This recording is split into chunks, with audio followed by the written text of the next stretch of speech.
So, check up po na ako. Pang wheel alignment. Ito yung ano i-align ko.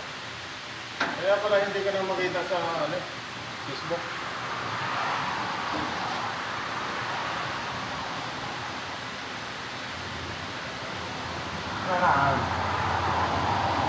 Mahirap din. Sa YouTube. Naga ka lang. Yun lang kailangan kasi sa YouTube pala. Pero kung nagano ko, kung tuloy-tuloy ko sa YouTube, malaki na rin sana subscriber ko na rin. So hanggang dito na lang. Check up lang to for pang wheel alignment. Bago kasi wheel align, kailangan check upin yung pangilalim. So ito, Toyota Yaris. O sa Pilipinas to, Toyota Vios. Dito sa Saudi, Yaris.